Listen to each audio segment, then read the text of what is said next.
खुश आमदीद। कैसे हैं? बढ़िया होंगे। अच्छा, एक सवाल का जवाब आज आप दीजिए। किस किस को मिट्टी की महक पसंद है? ऐसा कोई नहीं होगा जो ये कहे कि उसे मिट्टी की खुशबू नहीं पसंद है। किसी भी उम्र का हो, बच्चा हो, बूढ़ा हो, जवान हो, कशिश होती है हमें मिट्टी की खुशबू की। और जब मिट्टी की खुशबू आती है तो उस टाइम हम आंख बंद करके उसे अपने अंदर भर लेना चाहते हैं और भर लेते भी हैं। और शौक कई बार लोगों का इस तरीके का बढ़ जाता है कि उस खुशबू से वो मिट्टी खाना भी शुरू कर देते हैं। और मिट्टी छुड़ाना उनकी आसान नहीं होता है। ध्यान रखिएगा, मिट्टी छुड़ाना आसान नहीं होता है। ज़रा हाईलाइट करिएगा इस लफ्ज़ को। आपको अब आप मुझे एक चीज़ बताइए, जो आपको मिट्टी की महक इतनी अच्छी लगती है, किसको अच्छी लगती है? अब आप ये समझ चुके हैं कि आप जो अपने आप को आप समझे बैठे थे कि हम ये जिस्म हैं, हम ये रंग रूप हैं, हम ये बॉडी हैं, तो इतना एहसास हो चुका है कि हम ये नहीं हैं, क्योंकि ये तो छूट जाता है। हम तो रूह है ना। एक एग्जाम्पल, जैसे आपको मिट्टी की महक बहुत पसंद है, जिस दिन आप मतलब रूह इस जिस्म को छोड़ देंगे, उस दिन हम भीगी हुई मिट्टी आपके नाक के पास भी रखेंगे, आपको फर्क नहीं पड़ेगा। क्योंकि मिट्टी की खुशबू तो इस रूह को पसंद थी। अब इस रूह को मिट्टी की खुशबू क्यों पसंद है? क्योंकि रूह और मिट्टी का कनेक्शन बड़ा गहरा है। अरे कहते हैं ना, मिट्टी से बना है आपका जिस्म, और रूह को जिस्म की कशिश होती है। रूह को जिस्म चाहिए ही चाहिए है। सिर्फ एक रूहों के रब जो हैं वो इसमें नहीं आते हैं इस प्रोसेस में, मगर हमें पैदाइश के लिए जिस्म चाहिए ही चाहिए है। तो हमें रूह मिट्टी की खुशबू इसलिए अच्छी लगती है क्योंकि हमारा जिस्म और रूह का कनेक्शन बहुत गहरा है। इसीलिए कहते भी हैं, जो भटकती हुई रूहें होती हैं ना, वो जिस्म ढूंढती हैं। वो जिस्मों को ढूंढती हैं कि कैसे हम किसी जिस्म पर अटैक करें। हालांकि ये टॉपिक दूसरा है और गहरा है, मगर गहराई में उतरना पड़ेगा, नहीं छुएंगे अभी उसे। अभी हम देख रहे थे कि हमें क्यों इतनी पसंद है मिट्टी की खुशबू।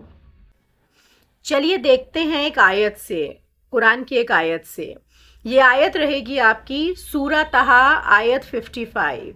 मिनहा खलकनाकुम वफीहा नुईदुकुम वमिनहा नुखरिजुकुम तारातन उखरा।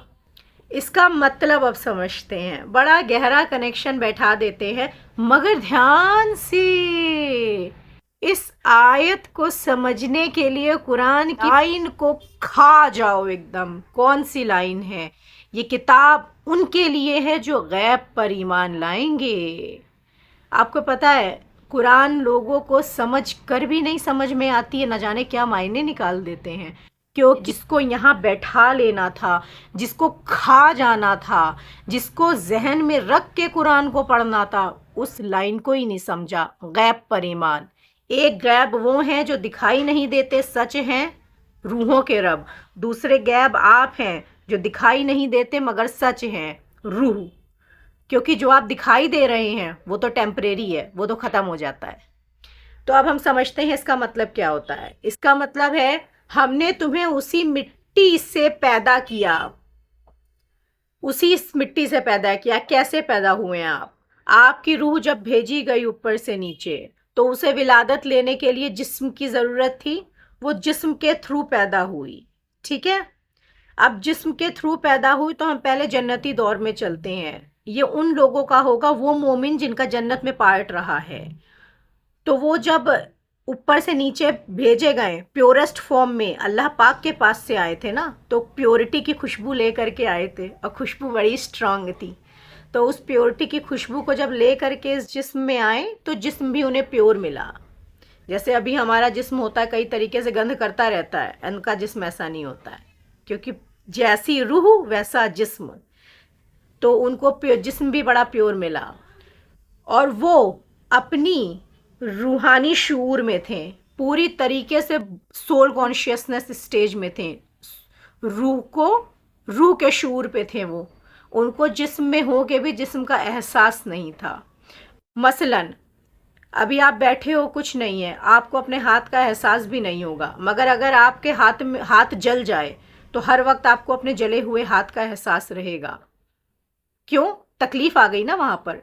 तो उन्हें ना तो कोई तकलीफ थी, ना तो कोई गम था, तो उन्हें अपनी बॉडी का एहसास भी नहीं था। ठीक है। उसके बाद जब नीचे के दौर पे आए, तब वहां से जिस्मानी खबासत पकड़ती है, जिसको कहते हैं जन्नत से बाहर निकाल दिया। इसकी दूसरी चीज़ हम समझते हैं कि जब हम ऊपर से नीचे आए तो हम इस जिस्म से कनेक्ट हुए विलादत के लिए। उसके बाद उसी में हम तुम्हें लौटा देंगे, गैब पर ईमान लेकर के आओ। लोग सोचते हैं उसी में लौटा देंगे मतलब वो इसको फिजिकल जोड़ते हैं कि हम कब्र में चले जाएंगे, मिट्टी से निकले हैं मिट्टी में चले जाएंगे, गैब पर ईमान फिर नहीं लाए तुम। उसी में लौटा देंगे मतलब जब उन्होंने प्योरेस्ट रूह को भेजा था, प्योर रूह को, तो वो जिस्म में हो के भी जिस्म के एहसास से परे थी। उसी में लौट जाएंगे मतलब जब वो रूह गंदी हो जाएगी, जब खबासत में आ जाएगी, तो वो जिस्म में लौट जाएगी, उसे केवल अपने जिस्म का एहसास होगा, जैसे इस वक्त लोगों को है, सबको है। सब कोई रूह को नहीं जानता, सब जिस्म को जानते हैं। आप कौन हैं? हम ये हैं। आपकी फ़ोटो है ये, आपकी आइडेंटिटी है ये। अरे रूह की तो ना कोई फ़ोटो होती है, वो उसकी आइडेंटिटी क्या है? उसकी आइडेंटिटी जानने के लिए आपको उनसे कनेक्ट करना पड़ेगा, मगर रूह की तो कोई फ़ोटो ही नहीं होती है ना। तो उसी में लौटा दिए जाएंगे मतलब आपकी रूह जो है वो रूहानी कॉन्शियसनेस छोड़कर बॉडी कॉन्शियसनेस में उतर आएगी, जिस्म के एहसास में, जिस्म की खबासत में रम जाएगी, बुरी तरह मुत्तला हो जाएगी। और उसी में से हम तुम्हें एक बार फिर निकालेंगे, सुभान अल्लाह।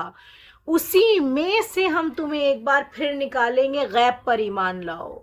जिस तरह से जो प्रोसेस हम लोगों के साथ चल रहा है, हम लोगों को ये एहसास हो गया है कि हम रूह हैं, जिस्म नहीं है। हम अपने जिस्म से बाहर निकल रहे हैं, उनकी नॉलेज के थ्रू वो नॉलेज दे रहे हैं, उनकी नॉलेज के थ्रू वो हमें अपने मिट्टी से बाहर निकाल के फिर वो हमें अपनी रूह में डाल रहे हैं। इसका मतलब ये था कि मैं तुम्हें निकालूंगा, मैं ही तुम हूँ जो तुम्हें कब्रों से बाहर निकालता हूँ। ये कब्र, ये मिट्टी जिसको हम अपना समझ गए हैं, वो कहते हैं ये तुम हो ही नहीं, तुम तो ये हो। सुभान अल्लाह, आप ये प्रोसेस एंजॉय कर रहे हैं। आपको वो दोबारा उसी मिट्टी से निकाल कर आपकी रूह में लौटा रहे हैं। यही रीज़न है कि हम लोगों को मिट्टी की खुशबू बहुत अच्छी लगती है, बहुत दिलकश लगती है। उम्मीद करते हैं समझ गए होंगे। कोई सवाल हो तो कमेंट में पूछ लीजिएगा। खुदा हाफिज़।